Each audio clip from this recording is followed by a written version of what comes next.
uma coisa que a gente vem fazendo aqui, PH, é ouvir educadores, né? E trabalhadores de educação. Basicamente é isso. Uma coisa, já é o segundo ano que nós temos ouvido colegas. E é muito curioso como há certas.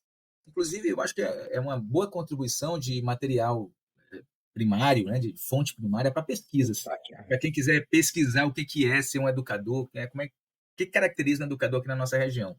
Eu falando educador no sentido educadora, no sentido bem amplo, né? Tanto o pessoal que dá aula quanto quem trabalha no corpo mesmo pedagógico enfim, no corpo que a gente chama dos técnicos administrativos, né? Tem muita coisa que se repete. Uma coisa que se repete é essa história de multifacetada, né? A gente acaba indo para a educação, acaba indo para certos campos de conhecimento por ausência de uma universidade no país ampla e de livre acesso para todo mundo e de permanência garantida, né? Mas há um certo apaixonamento também pela educação, pelo fazer educativo, né? Isso foi a temática da tua tese. Eu lembro a coisa do palco, né? A sala de aula também como uma dimensão de palco na sala de aula que você, como artista, acabou acaba percebendo um certo fluxo de mútuo enriquecimento e fecundação dessas duas artes, né? Que é do ensino e a própria arte cênica, né? E tem outras dimensões artísticas que você também pinta, você também faz escultura, enfim, não é isso?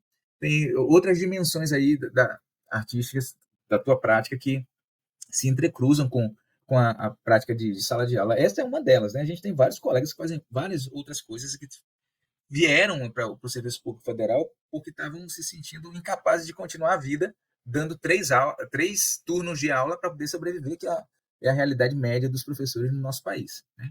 Dos professores e professoras. Mas algo que me interessou muito no teu trabalho, que vinha nessa direção, que é o fato de você trazer para o debate da pesquisa educacional um campo de pesquisa que nós ainda não desenvolvemos bem, que é o campo da pesquisa estética. Tem algo de pesquisa estética, de experimentação, de experimentalismo, né?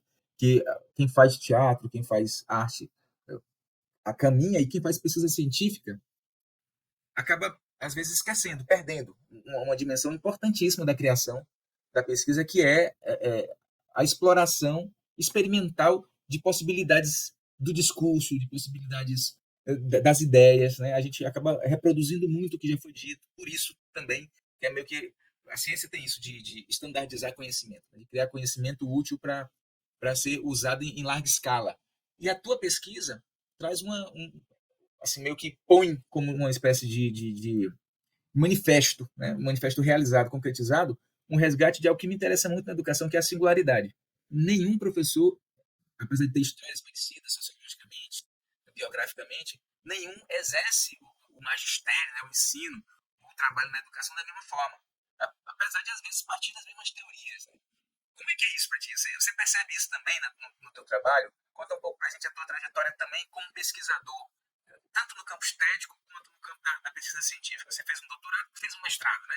Como é que foi esse mestrado? Como é que foi no doutorado? Como é que esses dois campos de pesquisa e de investigação se contaminam, né, na tua trajetória? Veja, uma, é uma loucura. Quanto tempo a gente tem para essa conversa aqui? Porque eu Umas queria três fazer horas aí, pô. pronto. Pô, Então à eu queria vontade, fazer umas 3 horas, um até meia-noite. traçado, fazer um traçado, por exemplo, de uma Massa. contextualização que ela é bem interessante para esse momento. O meu mestrado era um mestrado profissional. Então a gente precisava apresentar um produto, né, de intervenção. E a minha perspectiva inicial no mestrado era trabalhar com a questão desse jogo, né, desse transbordamento. Acho que você usou a palavra que eu uso com frequência na minha tese, que é esse transbordamento entre arte e educação, desse entrecruzar que se confunde. Eu não consigo separar, às vezes, claramente, mas a separação acontece inevitavelmente porque a estrutura institucional, as estruturas institucionais de ensino, elas impõem um currículo para a gente, uma grade curricular a ser cumprida, e isso, de certa maneira, ela vai engessando o trabalho artístico que se possa fazer na sala de aula, porque a gente não tem o tempo que é necessário. E aí depois eu vou falar um pouco sobre isso, que algumas questões que eu coloco na pesquisa, na minha tese. Mas, assim, a ideia inicial do mestrado era trabalhar com esse transbordamento entre teatro, pintura, educação e cinema. A minha orientadora achou que aquilo que eu estava querendo fazer se caracterizava muito com uma nova forma quer dizer, ela não é nova, mas ela atingiu uma dimensão maior com a tecnologia digital, que são as narrativas transmediáticas. Então, ela achou que seria mais interessante que o meu projeto fosse sobre transmídia, né? Então, o projeto que eu vinha traçando da intervenção, que era sobre cinema, né, sobre como trabalhar o cinema na sala de aula e a questão do cineclube como um projeto de intervenção, ele não serviu mais para o meu projeto de intervenção do mestrado, né? Então, descartou-se a questão do cineclube e eu passei, então, a trabalhar, pesquisar narrativas transmediáticas e propor um projeto de intervenção nesse campo. O que aconteceu com o cineclube? Ele virou um projeto de extensão. Então, eu acabei aplicando como uma forma de intervenção o cineclube. Então, ele existe já há 5 anos que esse projeto de extensão acontece. Ele começou presencialmente com uma tela que a gente colocou no auditório central ali no campus e exibimos longas metragens e trazíamos escolas da circunvizinhança para assistir às sessões e levava sempre alguém para debater, para discutir o filme.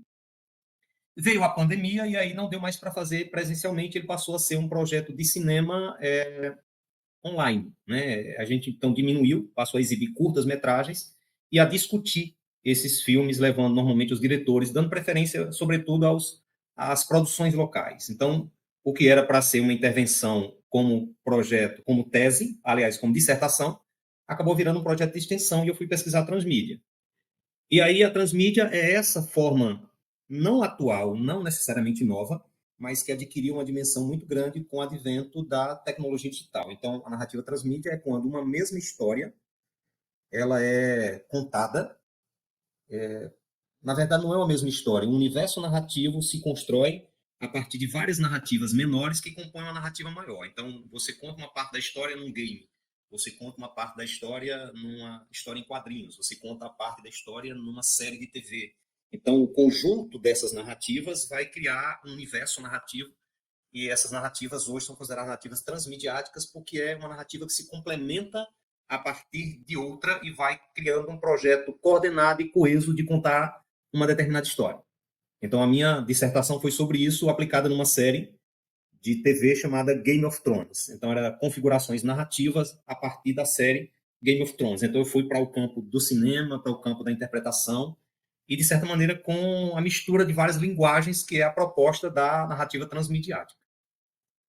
Bem, isso é uma parte. A minha tese, então, ela teve a ver também com a questão da educação e com a questão da arte, do cinema, da literatura, né? Direto ou indiretamente, muito conectado, porque não tenho como, de fato, separar essas duas dimensões da minha existência, a do professor e do artista.